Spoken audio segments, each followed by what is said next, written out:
Terima kasih saudara, Anda masih bersama kami. Saudara, Gunung Semeru di Lumajang kembali mengalami letusan erupsi hingga 4 kali dengan tinggi kolom abu antara 200 sampai 700 meter dari puncak kawah. Banyaknya material vulkanik menumpuk di puncak Gunung Semeru membuat potensi banjir lahar semakin besar. Petugas Badan Penanggulangan Bencana Daerah atau BPBD mengimbau agar warga maupun penambang pasir waspada, terutama saat gunung api tertinggi di Pulau Jawa itu diguyur hujan lebat.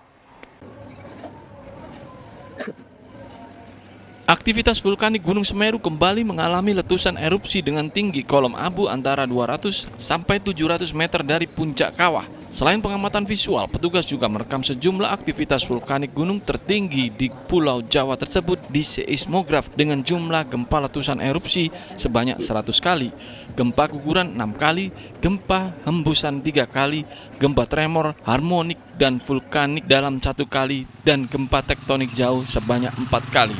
Banyaknya aktivitas vulkanik Gunung Semeru membuat permukaan kawah Jonggring Saloko dipenuhi material vulkanik yang sewaktu-waktu bisa terjadi guguran awan panas maupun banjir lahar. Petugas dari Badan Penanggulangan Bencana Daerah atau BPBD setempat mengimbau warga dan penambang pasir untuk meningkatkan kewaspadaan, terutama saat Gunung Semeru diguyur hujan dengan intensitas tinggi.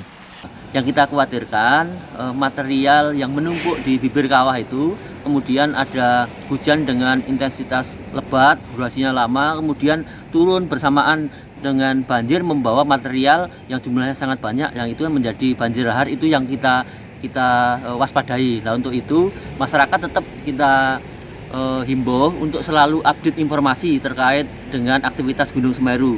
Selain meningkatkan kewaspadaan, warga juga dilarang melakukan aktivitas di radius 3 km dari puncak dan sejauh 8 km di sepanjang aliran sungai Besuk Kobokan. Status Gunung Semeru hingga saat ini masih berada di level 2 atau waspada. Nur Salim melaporkan dari Lumajang. Saudara, Polda Jatim bekerjasama dengan Satreskrim Polres Sampang menangkap 2 pelaku carok di Sampang yang menewaskan 1 korban.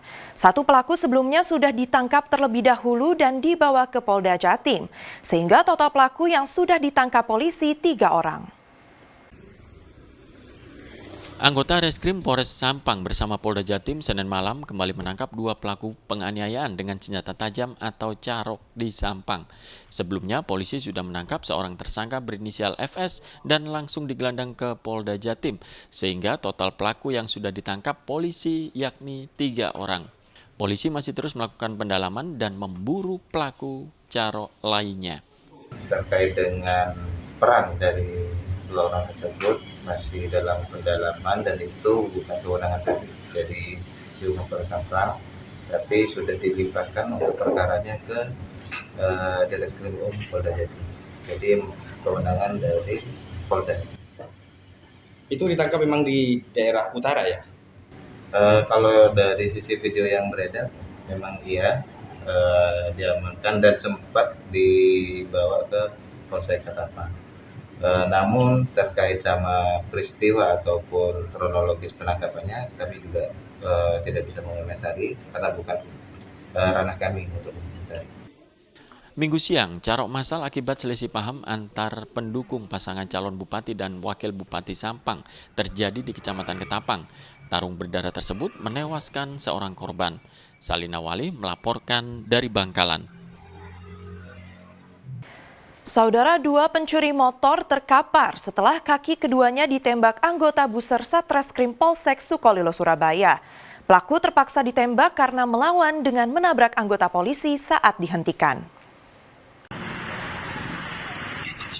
Tim Buser Polsek Sukolilo, Surabaya menyergap dan meringkus 2 pencuri motor di kawasan Jalan Kedung Mangu, Kenjeran.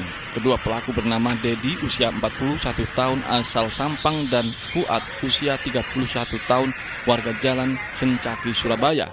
Sempat melawan dengan menabrakkan sepeda motornya ke arah petugas. Tim Buser Polsek Sukolilo pun terpaksa melumpuhkannya dengan menembak kaki kedua pelaku. Setelah sebelumnya sempat dilakukan tembakan peringatan namun tidak digubris pelaku. Setelah dirawat di rumah sakit akibat luka tembak di kaki, kedua pelaku spesialis pencuri motor ini digelandang ke Mapolsek Sukolilo, Surabaya untuk dimintai keterangan. Sebelum dilakukan penangkapan, tim Buser Polsek Sukolilo yang sedang melakukan patroli mengetahui keduanya mencuri sepeda motor milik Slamet di Jalan Kalisari, Sayangan, Surabaya. Kamu berapa kali nyuri mas? 2 kali ini, Pak. Benar di mana nyuri? Kalau Nyuri di mana?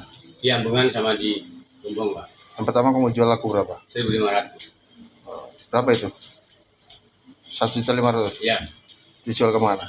di Belah Banteng, Pak. Kamu selalu berdua nggak? Iya, Kamu- Pak.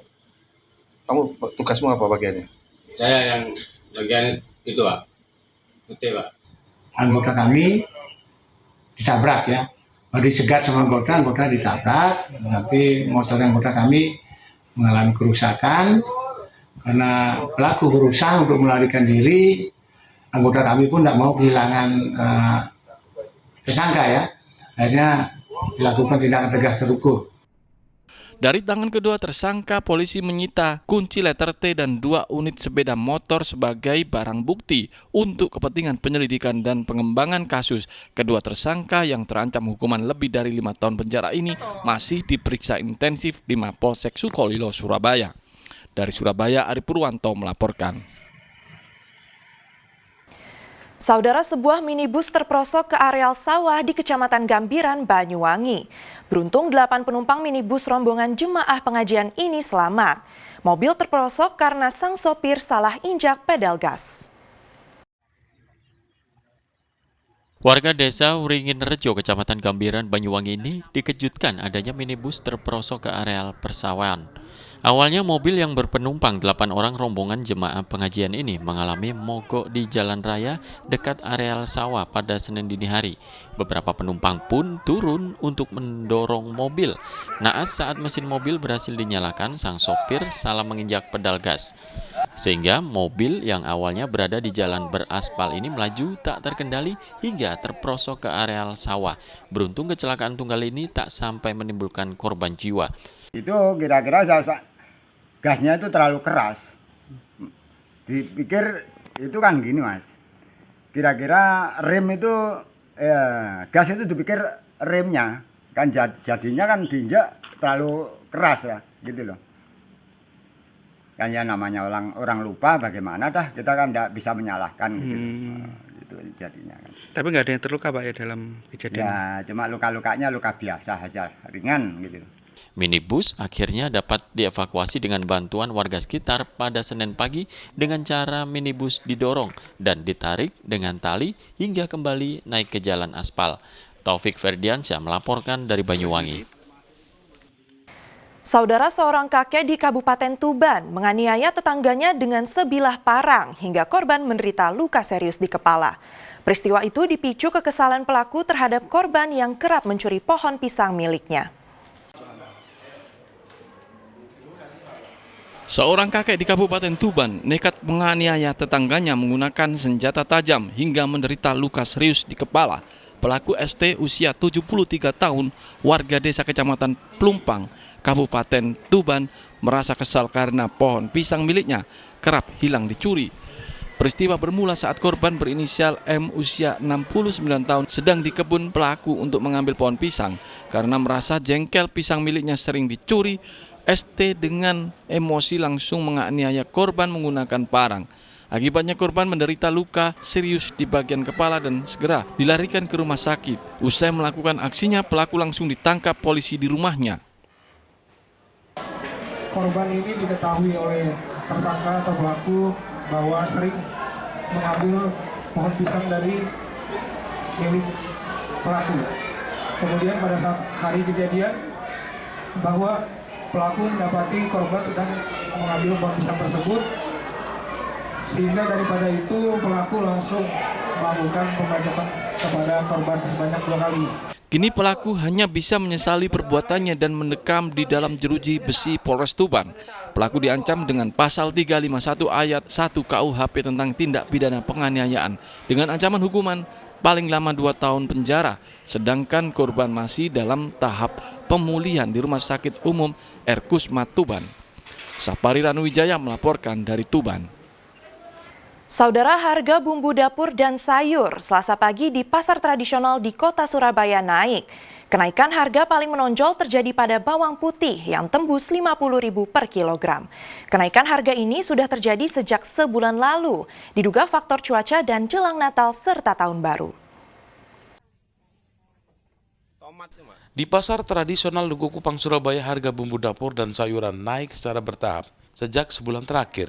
Kenaikan harga paling signifikan terjadi pada bawang putih dan bawang merah serta tomat. Saat ini harga bawang putih Rp50.000 per kilogram dari harga sebelumnya Rp30.000. Bawang merah Rp45.000 dari harga Rp30.000 per kilogram. Tomat dari harga Rp10.000 menjadi Rp18.000. Menurut pedagang, kenaikan harga bumbu dapur dan sayur ini sudah terjadi sejak sebulan yang lalu. Selain faktor cuaca buruk, juga jelang Natal dan Tahun Baru turut mempengaruhi kenaikan harga karena permintaan tinggi, sedangkan barang di pasar menipis. Iya, tapi kalau langganan aku dijual 45. Kalau ada yang jual 50 ada. Oh, itu yang 50.000 per kilo itu apa, Mak? Ini tak. Bawang putih. Bawang putih cutting yang utuh. Ini kan protolan 45. Oh, kalau yang utuh 50. Yang bagus 50. Ya 50. Kalau yang segini kan 45 dikasih. Ini protolan. Mak, itu dari harga berapa? Hah? Dari harga berapa kamu? 35 pertama ya. 35 itu. Oh, dari 30 gitu. 15.000. Naiknya harga bumbu dapur dan sayuran ini dikeluhkan pembeli karena biaya pengeluaran belanja setiap hari naik. Harapan saya ya solusinya itu ada keseimbangan gitu aja. Kalau harus segalanya murah ini itu saya rasa nggak mungkin lah, karena negara kita bukan negara kaya raya. Kalau saya begitu. Yang penting ada solusinya. Sebelah sini murah, sebelah sini cukupan, yang sini agak mahal. Yang penting ada titik temu, ada keseimbangan gitu aja. Pedagang maupun pembeli mendesak kepada pemerintah untuk menstabilkan kembali harga bumbu dapur dan sayuran. Pasalnya, naiknya harga kebutuhan dapur ini memberatkan warga. Arif Purwanto melaporkan dari Surabaya. Dan saudara, informasi tadi sekaligus menjadi akhir perjumpaan kita dalam Liputan 6 SCTV Daerah Jawa Timur kali ini. Atas nama seluruh kru yang bertugas, saya Keisha Prabawa mengucapkan terima kasih atas perhatian Anda. Selamat beraktivitas dan salam SCTV.